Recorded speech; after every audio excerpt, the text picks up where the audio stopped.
manusia di zaman sekarang, apalagi umat Islam, sudah dijauhkan dari agamanya.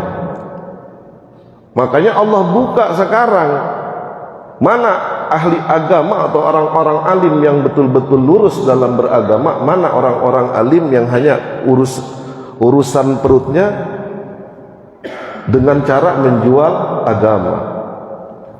Maka ada ungkapan at-tijaratu ad-diyani hiya tijaratu ila tijaratu ra'ijah hiya tijaratu ra'ijah. Jualan yang paling laris itu, dalam ungkapan Ibnu Rusyid ini, jualan agama bil mujtami'atin lati yantashiru fiha jahlun, yang tasiru fiha jahal, di antara sekelompok orang-orang bodoh. Maka kata Imam Ibnu Rusyid, apabila kalian ingin menguasai orang-orang bodoh, maka bungkuslah kebatilan dengan bungkus agama. Itu laku di zaman sekarang, dan ini terjadi.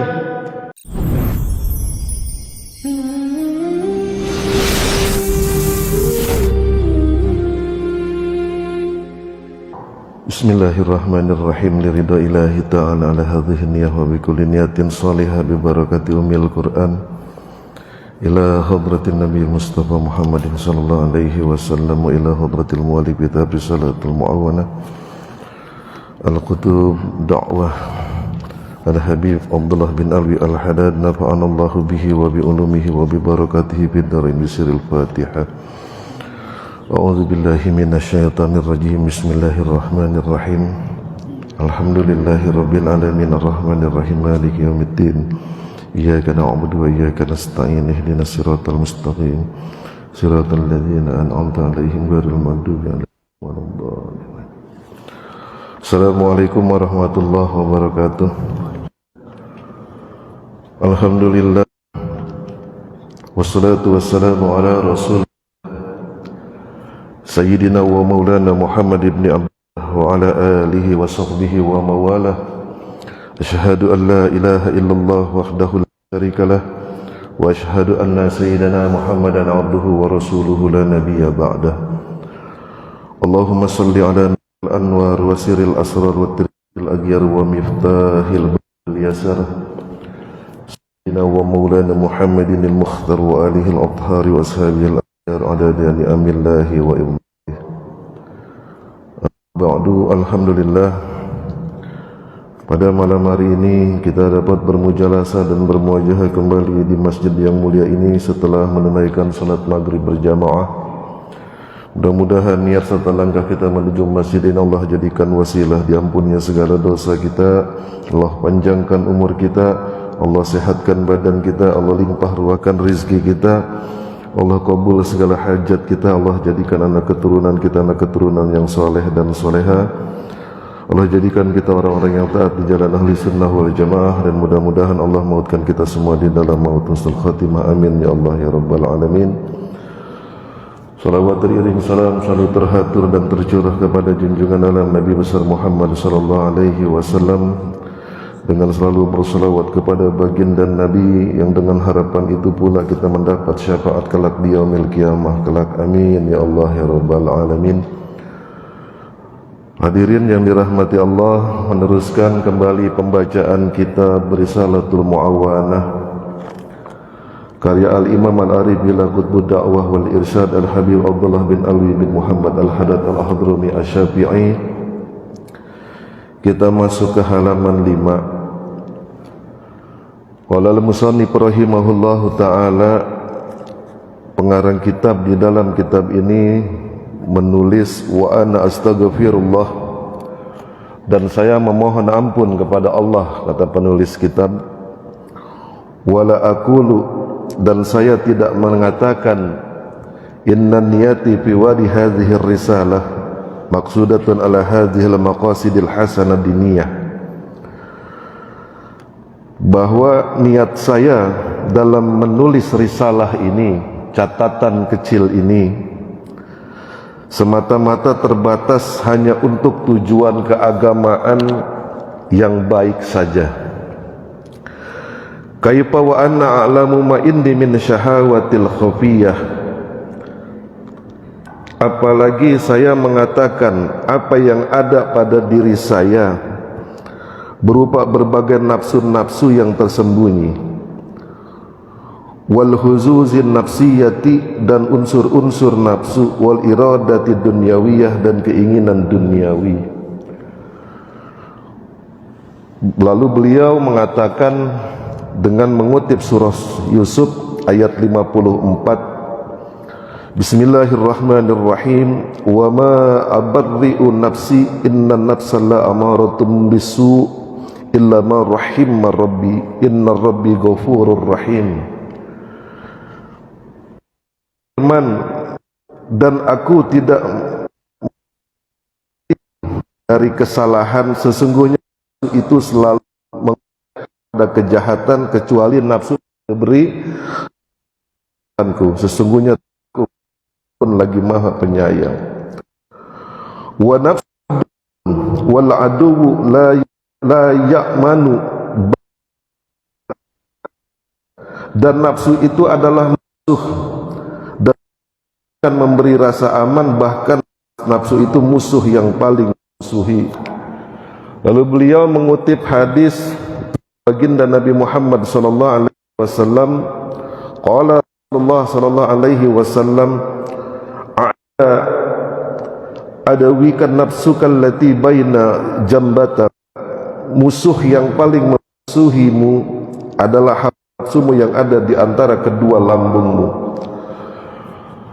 Penulis kitab di sini mengatakan bahwasanya ketika beliau menulis kitab ini, tujuannya hanya sekedar untuk memberi nasihat kepada beliau sendiri agar bisa menahan segala hawa nafsu, karena godaan orang-orang alim, godaan orang-orang berilmu ketika menulis sebuah karya adalah kesombongan. Imam Malik radhiyallahu an ketika menulis Alfiyah, kitab Alfiyah itu terhenti pada bait ke-1000 dikarenakan keluar sifat sombong pada saat menyusun kitab Alfiyah itu.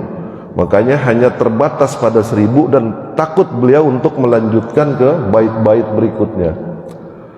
Jadi para ulama ini ketika menulis sebuah kitab, mereka itu laksana meletakkan akal mereka di atas kertas, yang mana nantinya kitab yang beliau tulis, mereka tulis itu siap untuk dikritik, siap untuk dikoreksi, bahkan siap untuk disalahkan.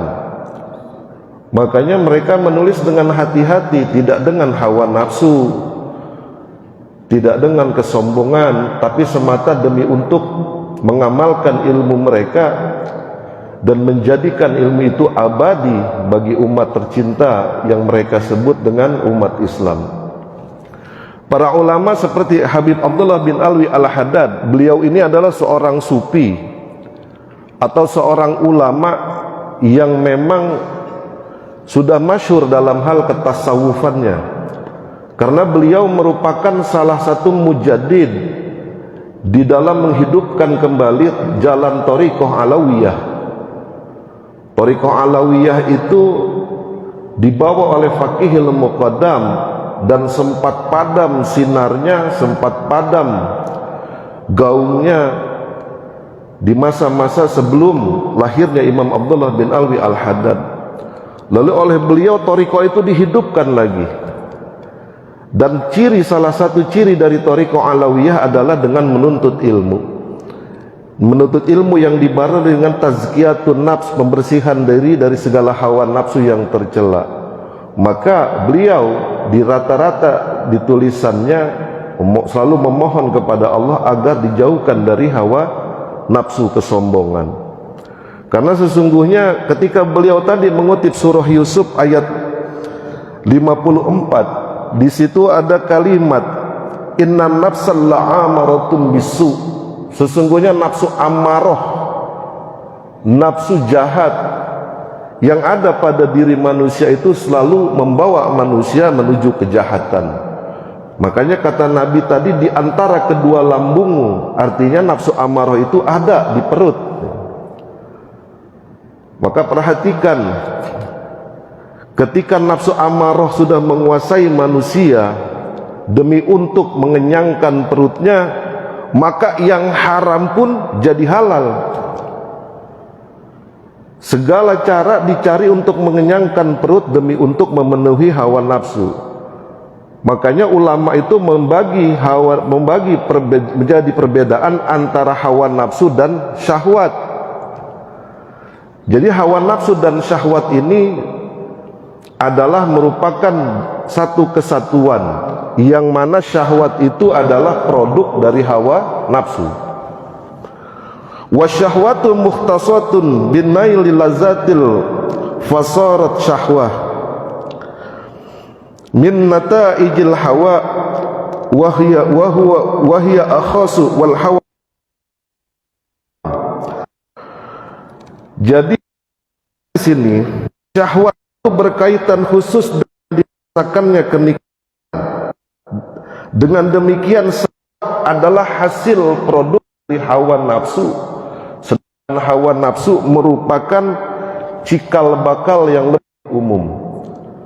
Dan jika para ulama di dalam dirinya terdapat hawa nafsu, maka nanti yang terjadi dekat dengan penguasa, lalu yang haramkan yang haram. Maka beliau ini ketika menulis kitab sadar bahwa setiap manusia itu dalam dirinya ada 7 tingkatan nafsu. Yang 7 tingkatan nafsu itu, yang 3 di bawah sudah selesai, maka tingkat menjadikan seseorang itu hamba Allah betul lurus. Jadi yang pertama ada nafsu amarah, lalu ada nafsu lawamah, lalu ada nafsu mulhimah, lalu ada nafsu mutmainnah. Nafsu amarah selalu mengajak orang pada kejahatan. Dengan nafsu itu, yang halal jadi haram, yang haram jadi halal, yang buruk jadi baik. Orang yang sudah dikuasai hawa nafsu jauh dari ibadah.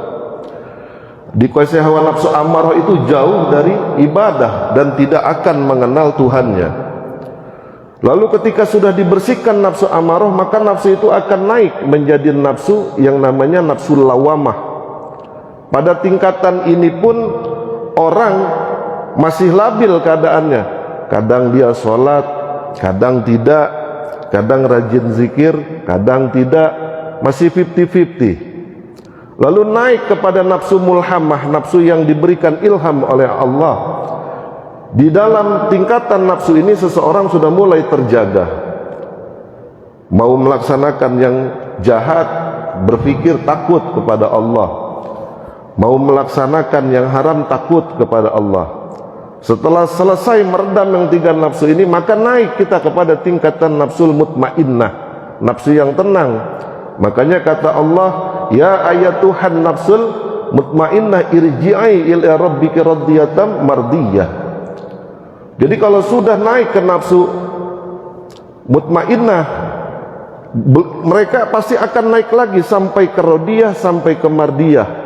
Untuk mencapai sifat nafsu kamaliyah itu hanya dimiliki oleh para nabi, para rasul, dan para wali-wali Allah saja.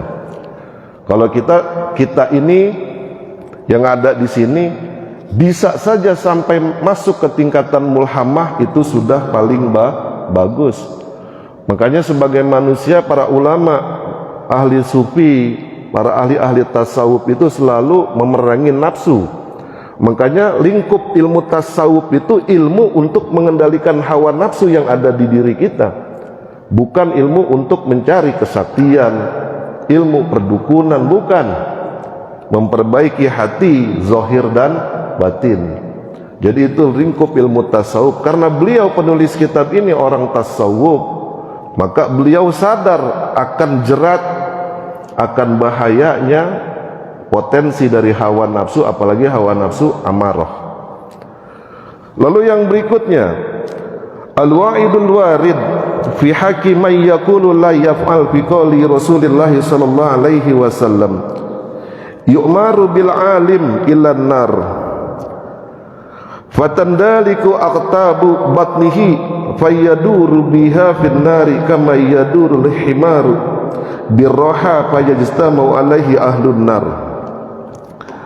Beliau mengatakan, saya selamat dari ancaman-ancaman Allah tentang orang-orang yang bicara dan tidak melakukan apa yang mereka katakan. Jadi karena beliau sudah sadar takut terjerumus oleh hawa nafsu, beliau akhirnya mengatakan, alhamdulillah nih saya sudah diselamatkan Allah, bukan termasuk golongan orang yang bicara tapi tidak berbuat. Lalu beliau mengutip sebuah hadis dari baginda Nabi Muhammad SAW. Malaikat diperintahkan untuk membawa orang alim ke dalam neraka. Lalu usus orang alim itu terburai dari perutnya, sehingga orang alim itu berputar-putar di neraka sebagaimana berputarnya keledai pada lalu ahli neraka berkumpul, fayaquluna, mereka berkata, ma balul abdi qad azana ala bina, sungguh telah menambah penderitaan kepada diri kami. Apa maunya orang-orang yang jauh dari rahmat Allah? Fayaqul, lalu malaikat berkata, innal ab'ada kana ya'muru bil khair wa la ya'tihi wa yanha an-nishar wa ya'tihi. Nih kata malaikat, ini orang waktu di dunia ini ulama nih, orang alim. Dia ngajak orang pada kebaikan, tapi dia sendiri nggak melakukan. Dia mencegah orang untuk berbuat kerusakan, mencegah orang untuk melakukan maksiat, dia sendiri ahli maksiat.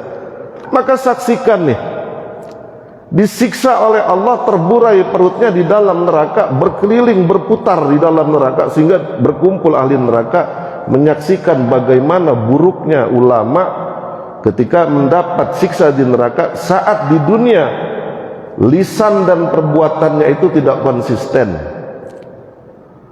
Dan ini yang dikhawatirkan oleh baginda Nabi Muhammad SAW.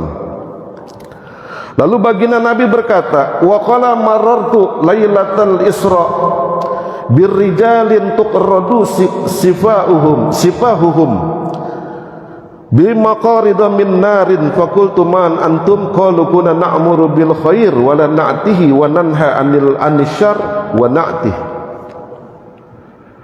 Ketika aku diperjalankan saat Isra Mi'raj, kata baginda Nabi, aku melihat ada segolongan orang yang sedang digunting lidahnya. Lalu Nabi bertanya, siapa kalian? Ya Rasulullah, kami ini yang waktu di dunia kalau ceramah, kalau buka majelis taklim, selalu ngajak orang pada kebaikan, tapi kami nggak melakukan. Kami mencegah orang untuk maksiat, kami ini ahli maksiat ya Rasulullah.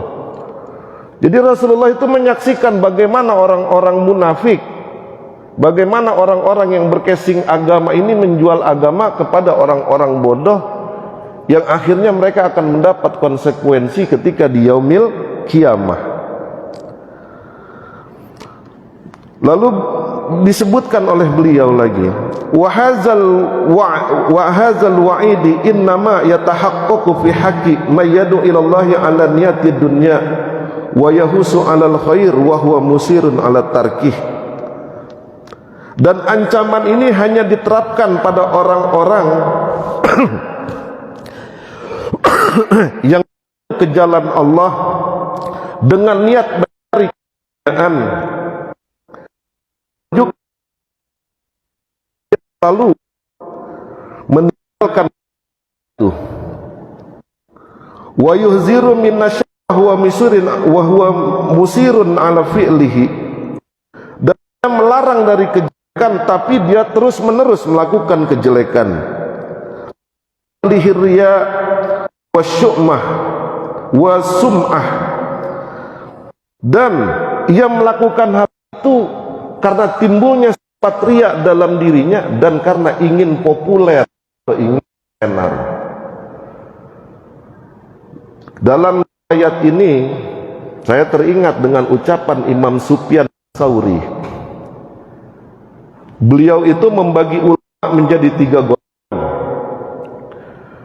Kata Imam Sufyan Tsauri, ulama itu ada 3. Ulama yang Allah juga mengenal perintah-perintah Allah, juga mengenal batasan-batasan dari Allah. Ini golongan pertama. Lalu ada ulama yang mengenal Allah, tidak tahu perintah Allah dan tidak tahu batasan-batasan perintah Allah. Yang ketiga, ada ulama yang tahu batasan-batasan dan perintah-perintah Allah tapi dia tidak kenal dengan Allah. Nah, ini yang paling bahaya.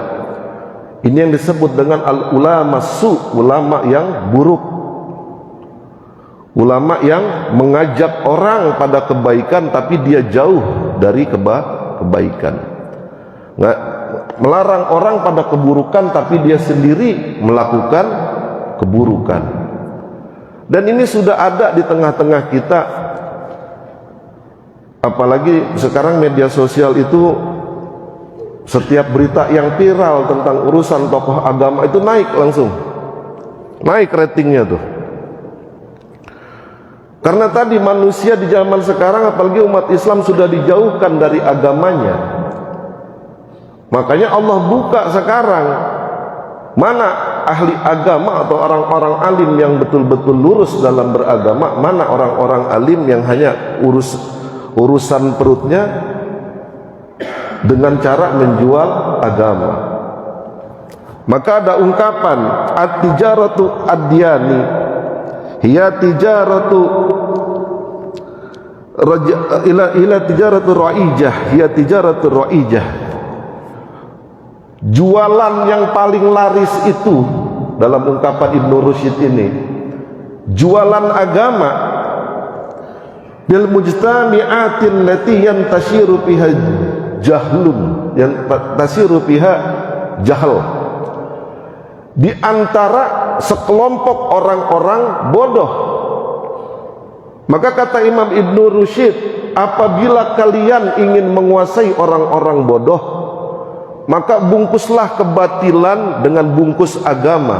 Itu laku di zaman sekarang. Dan ini terjadi. Jualan agama, jualan yang paling laris di tengah-tengah orang bodoh.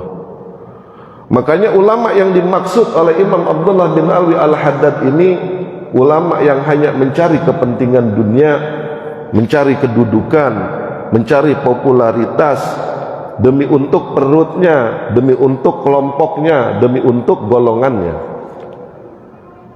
Ini lagi rame nih perkara son apa tuh, son horeg ya.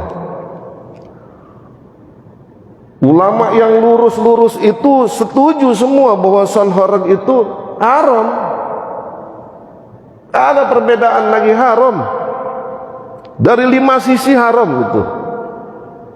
Ada yang disebut ulama, di branding dirinya dengan nama ulama, menghalalkan son horeg. Dengan dibandingkan apa bedanya dengan konser sholawatan, dengan dibandingkan apa bedanya dengan sound system masjid. Itu yang ngomong karena sudah dapat amplop. Maka orang-orang seperti itu imanuhum fi amplopihim, imannya ada dalam urusan amplop. Kiai, haram apa halal ini? Haram. Kencang waktu pertama ditanya. 100 juta haram, pelan haramnya. Tambah 300 juta haram. Lebih pelan, kasih 1 miliar halal. Ini di sekitar kita banyak nih, banyak kemungkaran yang dibalut oleh dalil yang dikeluarkan oleh tokoh agama untuk membenarkan kesalahan seseorang. Ini udah terjadi di kita nih, udah terjadi. Lah maaf, ini nggak menyinggung, nggak lah, ini nggak menyinggung pemimpin di kita nih ya, pemimpin di kabupaten, enggak. Islam itu ya, bukannya tidak setuju dengan pemimpin perempuan. Selama masih ada laki-laki, maka yang wajib jadi pemimpin laki-laki. Maaf, ar-rijalu qawwamuna 'alan nisa itu berlaku bukan cuma di rumah tangga saja. Dalam urusan pemerintahan itu berlaku. Ini kata ustadz-ustadz yang bela itu untuk urusan rumah tangga. Dah nggak bisa lagi untuk urusan yang lain. Ya baca tafsirnya di Google. Jadi saya pahami itu.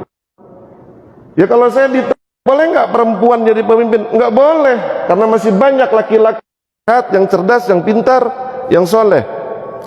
Kecuali Bengkalis ini semuanya laki-lakinya cacat, lalu dungu misalnya. Yang pintar, yang soleh cuma perempuan, silakan naik. Jadi yang dilarang agama, yang oleh agama ini diatur dengan baik, nggak diikuti. Karena apa? Karena demi kepentingan. Akhirnya yang nggak sejalan dimusuhi, dijauhi. Ini kan kacau nih kalau dunia udah kayak gini nih.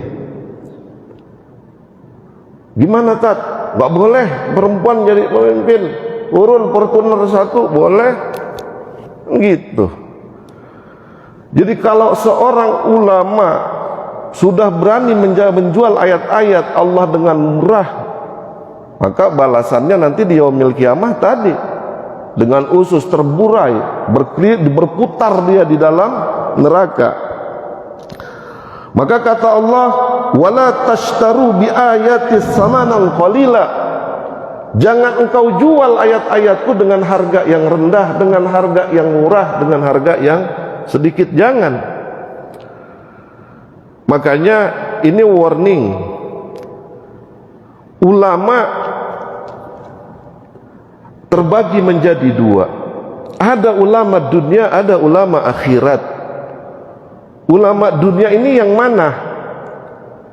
Yang kepentingan agamanya hanya untuk mencari kedudukan, hanya untuk mencari penghidupan, hanya untuk mencari kepentingan golongan. Sedangkan ulama akhirat murni dakwah ilallah, tidak mengharap apa-apa kecuali mengamalkan ajaran-ajaran yang dibawa oleh para nabi, dan mereka sebagai warasatul anbiya mengamalkan itu. Rezeki mereka bisa dapat dari jalan yang lain. Lah itu di Jawa banyak betul kiai yang mau ngajar ngaji maghrib jam 6 itu baru pulang dari sawah. Kadang di majelis taklimnya itu masih banyak lumpur-lumpur sawah di kukunya tuh. Mereka nggak mentingin popularitas, mereka nggak mentingin yang namanya kepentingan jabatan. Mereka satu tujuannya dakwah ilallah, sudah selesai. Sekarang kan nggak ceramah kalau nggak 20 juta nggak datang, nggak 10 juta nggak datang. Diundang sama orang miskin tahlilan nggak datang, diundang sama orang kaya. Ajan maghrib belum ke nongkrong rumah orang itu. Ini yang terjadi, ini realita. Makanya Imam Abdullah bin Alwi al-Haddad itu takut beliau masuk ke dalam golongan orang-orang itu.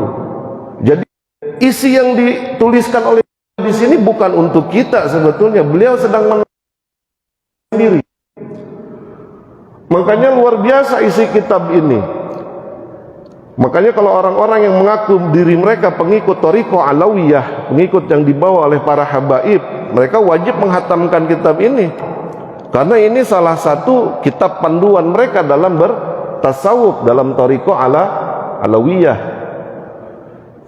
Bagaimana Imam Al-Haddad ini takut kepada Allah ketika nafsunya keluar, nafsu amarahnya menguasai dirinya. Takut dirinya seperti ulama yang cuma bisa ngomong tapi tidak melakukan.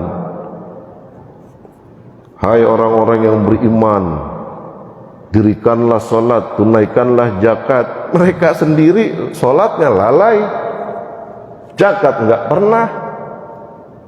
Sodakoh, wahai hamba-hamba Allah, ayo sodakoh. Kotak amal lewat aja cuek orang itu. Anak yatim di samping rumahnya aja masa bodoh orang itu. Jadi ini udah banyak.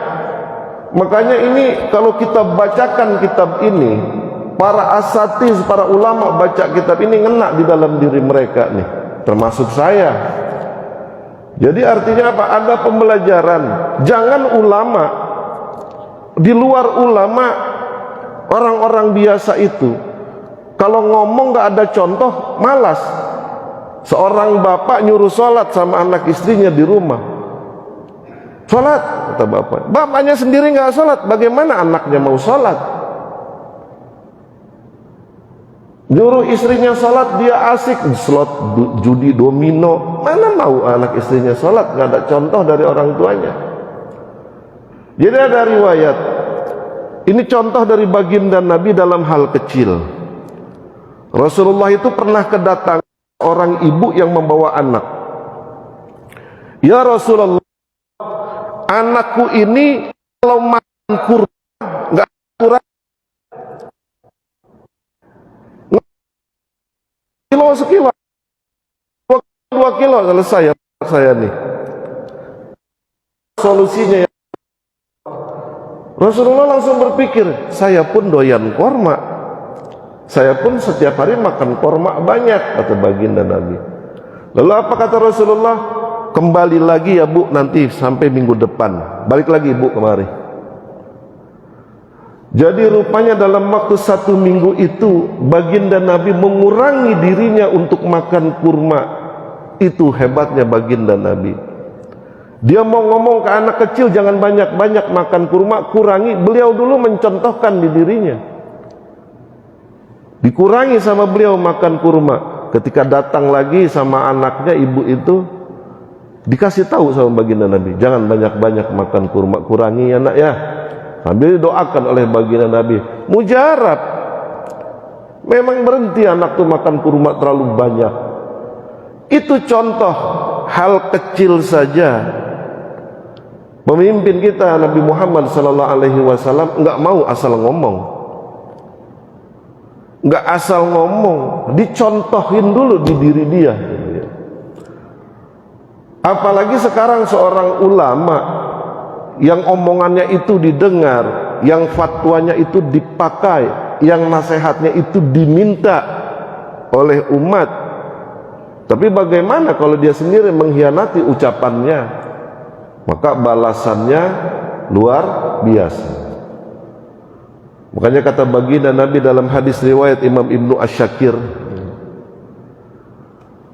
para alim ulama itu, ada baginda Nabi, yang paling ditakuti satu, ulama yang mengajak pada kesesatan. Itu pun diriwayatkan oleh Imam Ad-Darimi. Jadi baginda Nabi itu yang ditakutkan bukan Dajjal di hari yaumil qiyamah di masa-masa akhir zaman ini. Bukan, yang aku takutkan bukan Dajjal. Tapi siapa? Baginda Nabi, ulama yang mengajak orang pada kesesatan, yaitu ulama su. Nah ini matan kitab ini walaupun sedikit tapi punya faidah menyadarkan kita bahwasanya ucapan dan perbuatan harus sejalan. Karena orang munafik itu kebalikannya, ngomong di depan begini, perbuatan lain. Ini yang berbahaya. Makanya ketika ulama sudah dikelompokkan oleh Imam Sufyan Ats-Tsauri menjadi 3, mana yang paling bahaya? Ulama tadi dia Allah, sholat, zakat, puasa.